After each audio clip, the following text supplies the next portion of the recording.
Interpol is investigating a $12 billion money laundering scheme involving Nigerian and Kenyan businessmen, including former Nigerian Vice President Atiku Abubakar and Kenya's current Vice President Mr. William Ruto. The money is reported to have been looted from Kenya's numerous development projects, including 2 mega dam projects, and hidden in international banks, and is now being channeled back to Mr. Ruto to fund his election campaigns.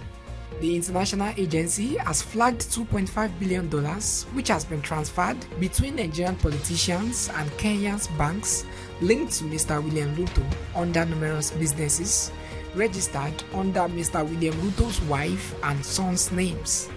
Interpol has also listed Nigerian Alexander Ezenagu, a banker and lecturer in Dubai, as the operation's money laundering advisor, enabling the businessmen to transfer the questionable funds back to Kenya from where they had been sourced from numerous corruption operations involving Mr. William Ruto and his associates. Kenyan authorities have already frozen $56 million, which has been transferred to Mr. William Ruto by Mr. Ezenagu through 2 banks, and which were traced back from a corruption scheme involving 2 mega dams and a fraudulent Italian company hired by Mr. Ruto to help steal the construction funds worth $2.8 billion for the construction of the Aro and Kimwara dams. The money Interpol has intercepted is also linked to several questionable businesses Mr. Ruto owns, including Koilel Farms, an exclusive ranch which received payments for non-existent animals sold to the government and whose profits are hidden abroad. Interpol reports that it is these illegally stored billions that the syndicate is now trying to funnel back to Mr. Ruto, with Nigerian politicians and businessmen taking commissions for their role in the money laundering process. Both Mr. Ezenagu and former Vice President Abubakar are living in the Middle East, where the former Vice President fled to avoid arrest and prosecution for taking part in the corruption against Nigeria.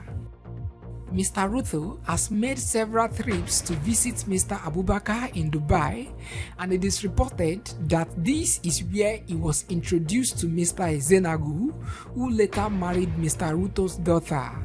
Interpol has reported Mr. Ezenagu has been used to transfer the funds to Kenya. In exchange, Mr. Abubakar and his Nigerian associates receive a commission for providing false documents to hoodwink investigators. 3 businesses have been identified to receive the illegal money, namely the 680 Hotel, OIT Africa, and Remix Limited, which are all owned by Vice President William Ruto. Interpol has made requests to the governments of Nigeria and Kenya to freeze the accounts involved in the money laundering scheme as they prepare to arrest and extradite Mr. Ezenagu and Mr. Abubakar and complete 2 other separate investigations against Mr. Ruto.